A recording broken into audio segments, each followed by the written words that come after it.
Welcome to the Great Detectives of Old Time Radio. From Boise, Idaho, this is your host, Adam Graham. If you have a comment, email it to me, box13@greatdetectives.net. Follow us on Twitter at Radio Detectives and check us out on Instagram, instagram.com/greatdetectives. Today's program is brought to you in part by the financial support of our listeners. If you're watching this on YouTube, you can now support the program directly from the YouTube video. Just hit the Super Thanks button. You have a nice highlight added to whatever comment you might leave as well. You can also become one of our ongoing Patreon supporters for as little as $2 per month. Just go to patreon.greatdetectives.net. Well, now it is time for the series finale of The Man Called X. The original air date, May the 27th, 1952, and the title is Operation Cabal.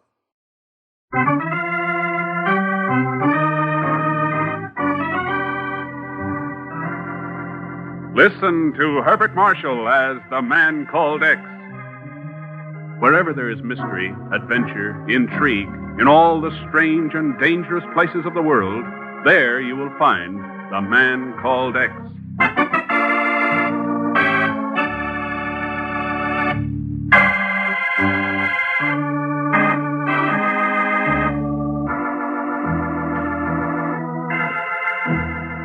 The country, the men involved must remain anonymous and unknown. The reports of those intimately concerned are safely buried in the most secret governmental files.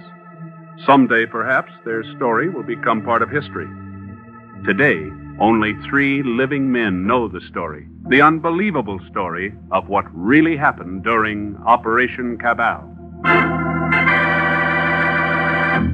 There they are, Ken. The latest reports from the city of Paranta. I think you'd better read them. Sure, Chief, yeah.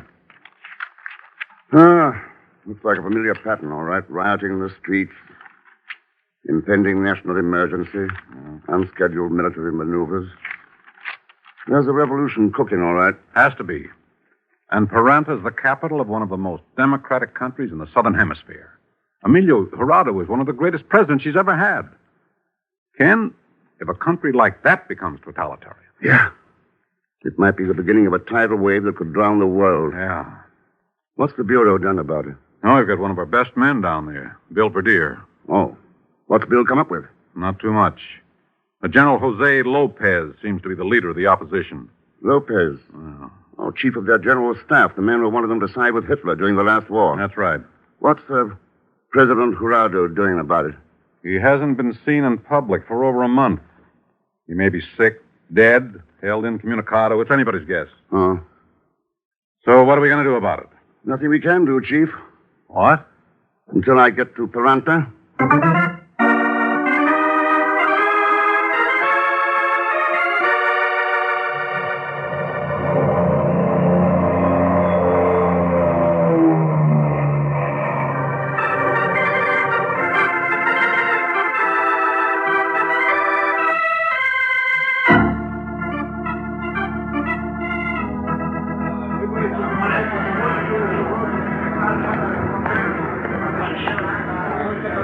Your pardon. You are Senor Ken Thurston. That's right. Who are you? My name does not matter. This way I have transportation available. Suppose I'd rather take a cab. The choice is not up to you, senor. Uh-huh. I noticed your pal was closing in on us. Well? Let's go.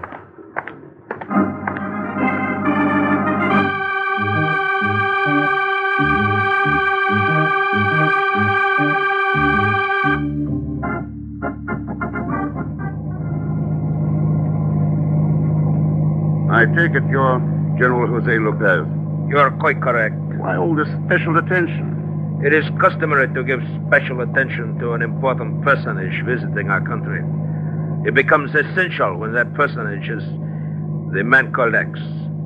Speaking about an unknown quantity, General? To the contrary. There is very little we do not know about you. And as a military man, I am naturally interested in the movements of a potentially dangerous enemy alien. Since when are your country and mine at war? They are not at the moment. What you're trying to say is that if, as, and when a revolution takes place here, I should keep my nose out. It would be much healthier.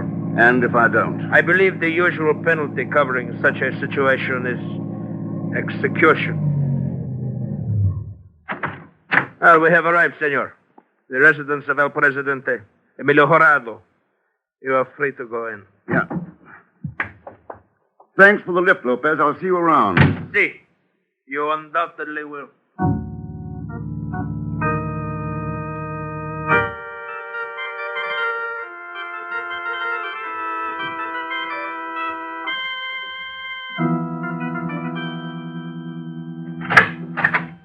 You are Herr Thurston? That's right. I am President Jurado's personal physician, Dr. Hans Tiller. Just what did you wish to see him about? Well, that's my business, isn't it? President Jurado is not here. Then where is he? He's on a secret vacation for his health. What's wrong with him? A physician's relationship with his patient is a confidential matter, Herr Thurston. Yes. Yeah. Now, you will excuse me. I'm quite busy. The guards will show... Yeah? Good. Dankeschön. So, you came here to discuss a possible revolt against the government, Herr Thurston. Did I?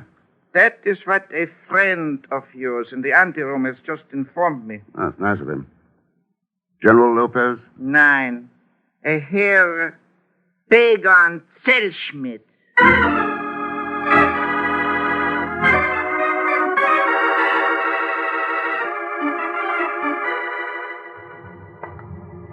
But I didn't tell the Dr. Tiller nothing, Mr. X. It was the president's guards who called him. Oh, I swear it by the father of my father, no, really. Then what the devil are you doing there in the first place? Well, where else would I go when the chief told me you wanted my invaluable services here in Paranta? You could have gone to the Rio Hotel where he told you to go and waited for me there. What for? So I could have used you as an undercover man. Now, get in touch with our agent here, Bill Vadere. He's at a flower shop on the Calle Venta. Tell him I want to talk to him tonight, after I see President Jurado. President Jurado? But I thought you didn't know where he is. I have a hunch Dr. Tiller was lying, but Jurado was right there in the presidential mansion. But they got guards all around the place. Some years ago, he showed me a passageway in the walls leading from his apartment to a gardener's cottage. But maybe the guards know about it, too. You could get all shut up or something. Oh, yeah, could be.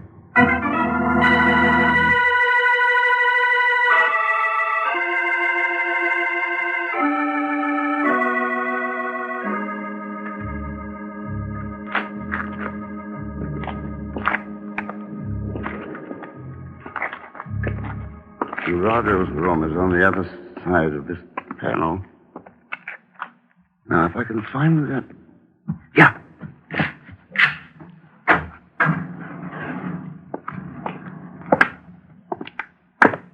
That is far enough. Well, You see, Elena, I was right. Senor Thurston has honored this home with a return visit. yes, but I didn't expect this kind of a reception committee. That is quite understandable. By the way, the lovely nurse is Elena Vargas, and I am Don Carlos Alvarez. We are both at your service, senor. If you mean that, why doesn't Senorita Vargas put away the gun? Of course. You understand I could not afford to take chances, Senor Thurston. Not with El Presidente in his present condition. What is Emilio's condition? He is in the bedroom.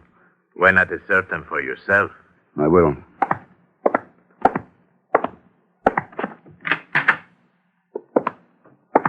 Oh, good Lord. Strapped to the bed. Wasted away to... What's happened to him? Dr. Tiller's diagnosis is one of a complete breakdown through overwork, both physical and mental. And you don't agree? It does not matter what I believe. I am only his nurse. Yeah. Who are you, Don Carlos? An artist, Senor Thurston, appointed by Dr. Tiller to furnish El Presidente with some form of vocational therapy. I see.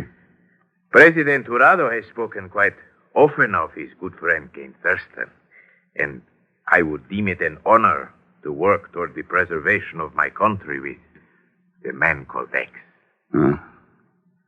What about you, Senorita Vargas? I will do anything to prevent this land from being destroyed by totalitarian ideology. All right, we've got less than 48 hours to do it. 48 hours? The 27th of May, the logical day for the revolution to take place. Of course. This country's Independence Day. There will be traditional military maneuvers, providing a perfect opportunity for General Lopez to seize the citadel, the government's nerve center. And the revolution will be over. Unless we can learn who the leader is. The leader? But you already know him. General Lopez. I doubt it. Lopez is brutal and vicious, yes, but he doesn't have the imagination, the knowledge that was necessary to soften a great democracy until it was ripe for a dictatorship. Again, I agree, Senor Thurston. It must have taken the most careful planning over a period of years, consummate skill in organization, a most thorough knowledge of geopolitics and psychological warfare. No, whoever is behind this, man or woman, is quite likely a genius. But if it is not Lopez, who could this leader possibly be? That's quite a question, Elena. And we haven't much time to answer it.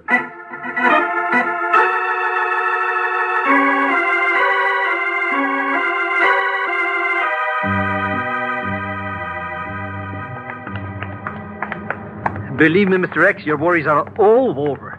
Once Zellschmidt puts his nose to a grindstone, he really sinks his teeth into it. So you got in touch with Bill Padilla? You bet.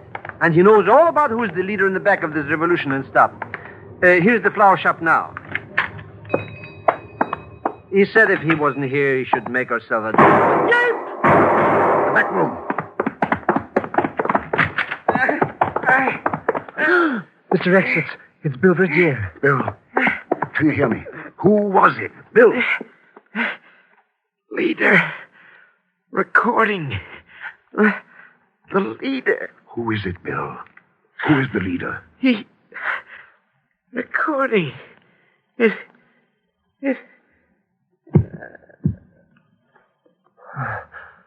Oh, Mr. X. Yes. Oh. Bill Vergier. One of the best men who ever... Hey, what are you doing with that phonograph? There's a recording on it. It may give us a clue to the leader. Bill wanted us to play it.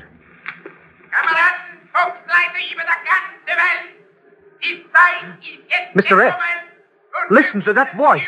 Yes. But it don't make sense. What would Bill Vergier be doing with a record of that lunatic's voice? You're listening to a man who almost destroyed the world, Pig, huh? Oh, sure, but that's all that buried stuff. He bumped himself out in Berlin over 7 years ago. Did he? What? The label on that record. In Bill's handwriting. It says the recording was made here in Peranta. Just 2 days ago.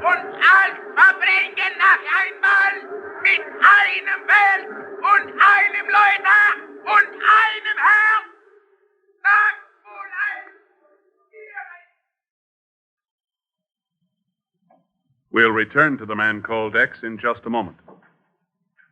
Friends, as we celebrate Memorial Day this weekend, millions of cars will crowd our streets and highways. In every car will lurk an unwelcome passenger, a grim menace who will turn pleasure into tragedy if he can. The menace is death or injury in a traffic accident. So keep on the alert every instant, not only for yourself, but for the other fellow. Be extra careful, won't you? Drive as if your life depends on it, because it does.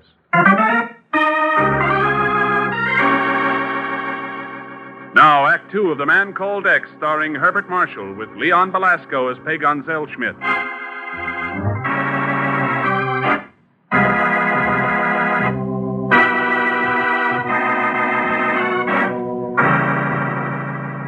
Impending revolution hangs over the capital city of Peranta in South America, threatening to start a tidal wave of totalitarianism that might engulf the entire hemisphere. And the only clue to the possible identity of the unknown leader of the revolutionary movement is a recording made in Peranta only 2 days before. A recording of the voice of Adolf Hitler.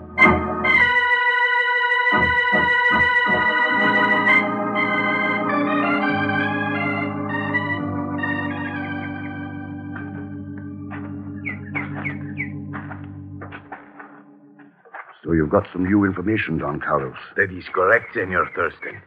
The plan is brutal, cold-blooded perfection itself.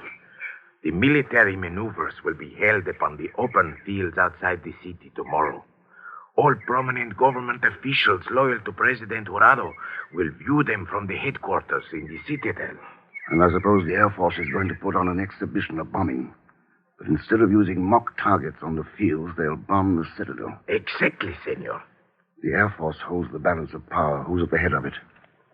Of course. Colonel Luis Montalvo. How does he stand? Well, apparently he has been playing along with the revolutionists. But I believe that secretly he is in sympathy with President Jurado. I think we better find out.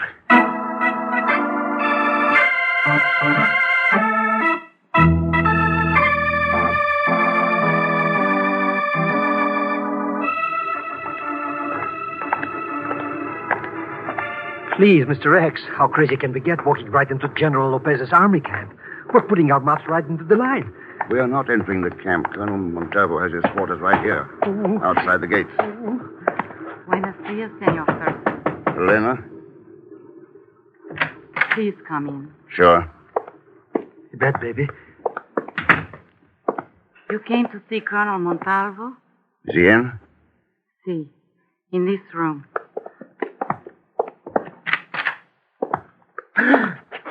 Mr. Thurston. Yeah. Who killed him, Elena? You? No, senor. He was my betrothed. Oh, sorry. He asked me to come here this afternoon. He said he had a most important decision to make. I walked in and found him there. What was the decision about, Elena? He did not say. Only that it concerned an important speech to be made in the officers' wardroom at 3 o'clock. We were going to listen to it here, on the intercommunication system. I see. It's a little after 3 right now. Do you mind if we turn the speech on? No. No, I do not mind.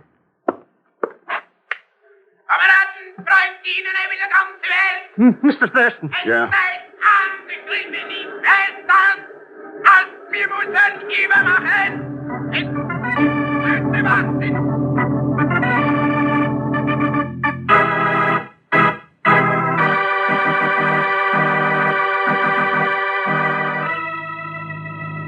And you were right, Ken. He is the leader. Looks like it, Chief. Now that Montalvo's dead, we can't even get the Air Force on our side. Looks like I came down here just in time for the funeral. I wouldn't be too sure of that, Chief. Don't forget President Jurado.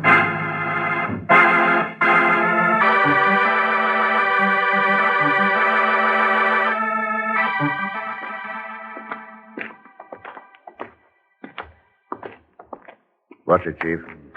Jurado's apartment's on the other side of this panel. I'm ready, Ken. Then let's go.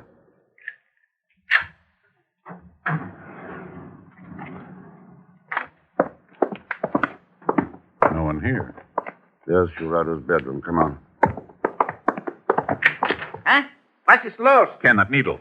Let's have it, Doctor. Let's have it. Ah, you fools! What are you doing here? Get out, get out, you hear? Get out! Sorry. Here. Doctor.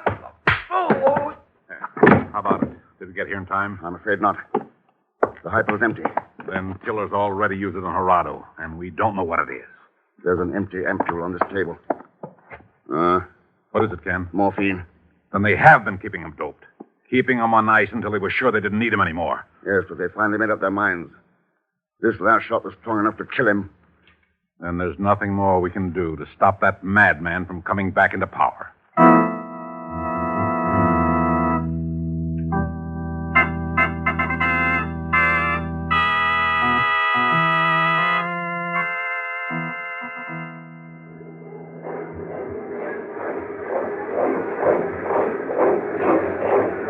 Well, Ken, the Army's on the move. It's D-Day, all right. Yep. There's General Lopez command post, down on the edge of the field. Next to the section they've marked off for the mock aerial attack. Here come the planes now, ready to drop their eggs in the Citadel. That's right, Chief. H.R.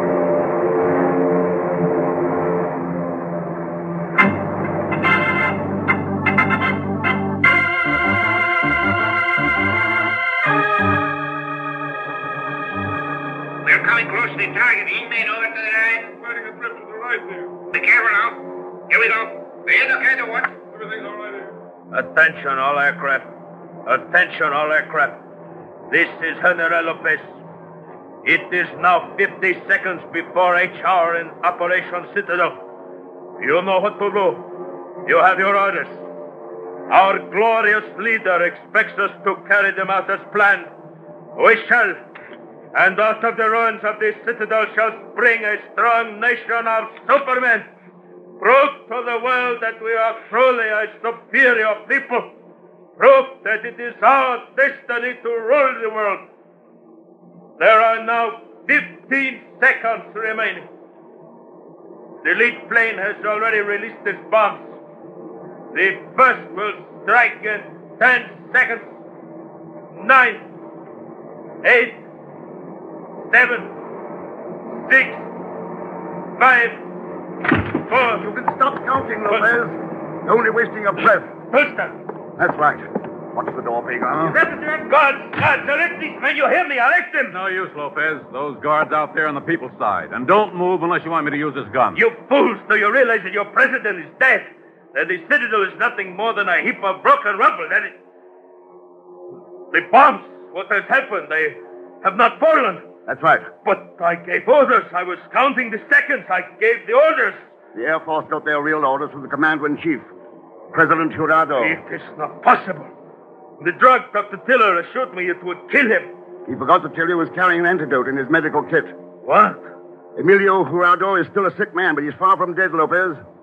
And he was alive enough this morning to call a secret meeting of his loyal Air Force men to brief them on what you and your glorious leader were trying to do. Perhaps. But you will not live to enjoy your victory. You can't watch it. Thanks, Chief. Well, I guess that does it all right, Mr. X, huh? All finished except for the shouting. Not quite, Vega. There's still the leader to take care of. Hey, what about that crazy man? He's in the next room waiting to speak to his troops after their splendid victory. He is?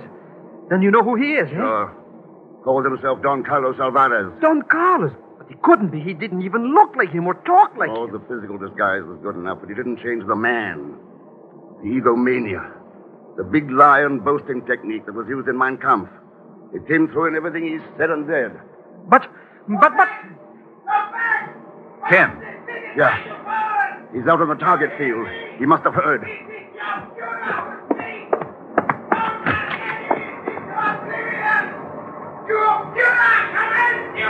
Ken, those bombers. Making a bomb run on that target field. We've got to get them away. Hold it, Chief. It's too late now.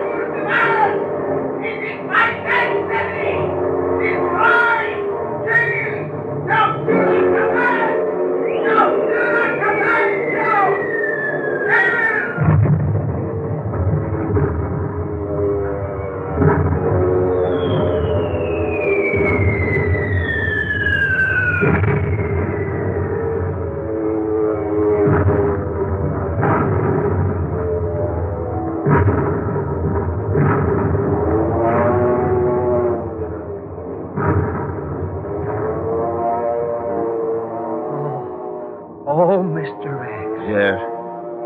So, Ken, it's over. This time he's buried for good. Is he? You saw for yourself. Those bombs were your answer. Oh, we'll never have to worry about him again. I'd like to believe that, Chief. But bombs and wars have been tried before, and the ghosts of men like that still haunt us. No, there's a different answer. It was given to us 2,000 years ago. Do unto others as you would have them do unto you.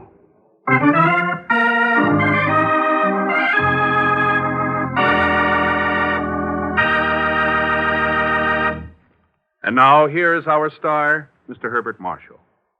Thanks for being with us. And my thanks to Lucille Meredith, Will Wright, Bill Conrad, Paul Fries, and Ted Von Elst. And now, ladies and gentlemen, we of the Man Called X are taking our leave of the air for a while, and we hope it won't be for too long. I should like to express thanks to the many other players who have helped to put this program over through these many months. Also to our writer, Sidney Marshall. No relation, by the way, though I'd like it to be that way. And then to the two regulars, Leon Velasco, who, as you know so well, is our Pega, and Will Wright, our chief. Then there are our music master, Milton Charles, our announcer, Hal Gibney, our sound effects wizards, Floyd Caton and Monty Fraser, our engineer Leon Fry, and Betty Collison, our sweet secretary. Now I come to our producer-director, Jack Johnstone, whose skill and gentle understanding have guided us all through the years of offering you The Man Called X. Good night.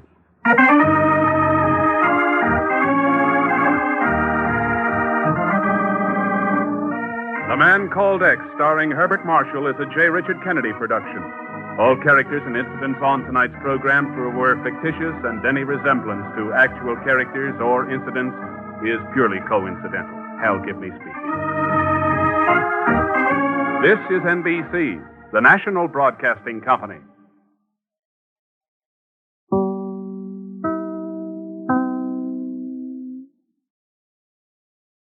Welcome back. Well, to be honest, I did not see Adolf Hitler as the guest villain for this episode. Now, they do make a point at the beginning that only 3 people know what happened. But when one of those 3 people is Pagon Zellschmidt, word is going to spread. For a slight consideration, of course. I can just kind of imagine the meeting as they're talking about ideas for this episode. Because, despite what Herbert Marshall said at the end, this was 1952, and radio budgets were in decline. You had to know that there was a good chance this was going to be the last episode, and that the odds of NBC continuing to air The Man Called X as this sustaining feature were probably pretty thin. You know that this may very well be your last go at it. And I don't know who had the idea, just said, well, let's go ahead and put him up against Hitler. But given the big threats The Man Called X has faced, I think that's actually a fitting final foe. Now, the idea of Hitler actually having survived is one of those ideas, or perhaps conspiracy theories, that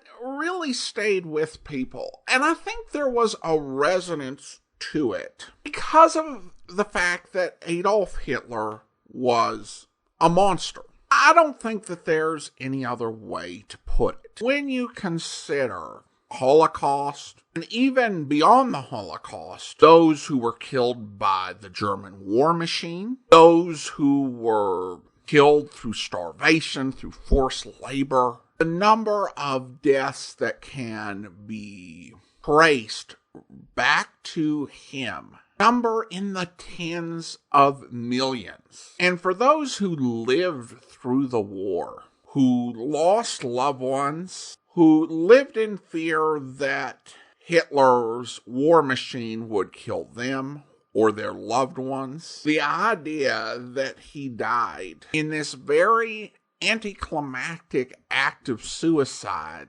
as any human being would, just doesn't track, I think, on some level. I think that, even if you know on a natural level, you've got the reports, you've got the evidence, there's this gut feeling, real, strong emotional feeling that many have that makes it easy to believe that somehow he survived. Somehow the monster is still out there. And so the idea of Hitler surviving has been a huge feature of literature. You can find it in so many different ways, and it goes even further down the line than this. 11 years later, in 1963, Marvel Comics would introduce a character known as the Hate Monger in issue 21 of Fantastic Four, and then reveal at the end that it was Adolf Hitler who had survived the war. While Marvel would, over the years, revise this to make it a clone of Hitler, nevertheless, I think that feeling remained. At the end of the episode, and Ken's final speech, which I think is one of his better ones, even though it's relatively short, does hit on, I think, the deeper truth, which is that the sort of ideology and hatred that Hitler represented continues to haunt humanity. And indeed, in the decades since then, we've seen a lot of people acting in that same sort of spirit and ideology and general approach to humanity, although few have achieved the sort of monstrous death toll that Hitler did. Okay, on a much less somber note, I did like the way that Herbert Marshall did the final credits. I've heard a few programs that were concluding, and I think with the suspicion that it was going to be the final episode ever. But I don't think I've heard any that gave as many people recognition as The Man Called X. And it's such a gracious, classy conclusion. And he also answered the question that some people may have had but never voiced, which was, is this Sidney Marshall fellow actually related to Herbert Marshall? I thought that was really nice. I wish he was. So what a great final episode.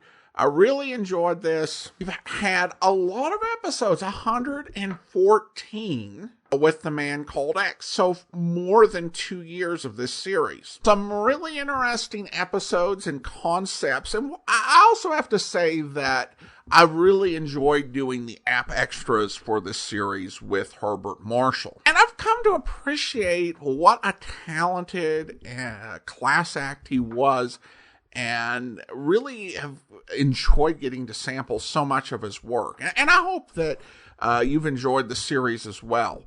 Well, now we turn to listener comments and feedback, and we start with an email from Jay. Jay writes, Dear Adam, as always, I enjoyed The Man Called X. This time, the uranium mine episode. I noted your comment about the reference to healthcare and public baths. I think they were alluding to Carlsbad, now called Karlovy Vary, a famous small town for hundreds, if not thousands of years. I see from the web that old silver mines north of Karlovy Vary were reopened to mine uranium after the war through Stalin's lifetime. Cheb was and is west of Karlovy Vary on the German border. I also see that there are now tourist attractions in the old mining districts. By the way, I had the good luck to stay in Karlovy Vary's Grand Hotel, Hotel Pup, I think, shortly after the Velvet Revolution. The hotel plates and linen still had the Hotel Moskva, the name it was given during the Soviet period. Thanks again for all your great work. Jay, thanks so much for the comment, and I appreciate, particularly on these international series, getting some perspective from folks who have actually been there. My international travel experience is limited to 2 trips to Canada, one of which I can't remember, as well as a trip to Mexico some years ago where I pretty much stuck to Cancun and some very touristy areas. So love to hear from those who have traveled more extensively abroad than me. Alright, well now it is time to thank our Patreon supporter of the day. Thank you to Andrew, Patreon supporter since March of 2020. Currently supporting the program at the rookie level of $2 or more per month. Again, thanks so much for your support, Andrew.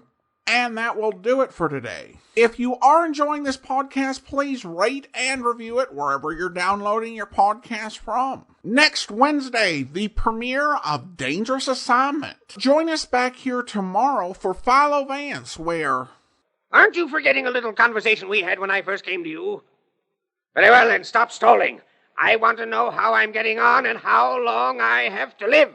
You really want to know? Yes. Well, Mr. Benton, in my opinion, you may not live until morning. But your death may not be from natural causes.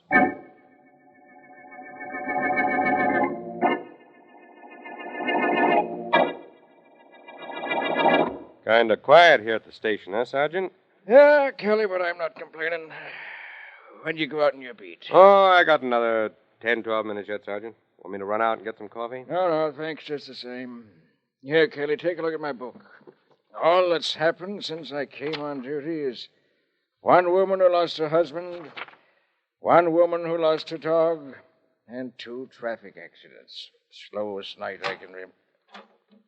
Hey, look at that guy who just came in. Look at the way he's walking. That's a man. Hey, you. What's the matter? You in trouble? Yeah. Yes, officer. I'm Walter Benton. I want to report a murder. Murder? Who's dead? I am. I hope you'll be with us then. In the meantime, do send your comments to box13 at greatdetectives.net. Follow us on Twitter at Radio Detectives and check us out on Instagram, instagram.com/greatdetectives. From Boise, Idaho, this is your host, Adam Graham, signing off.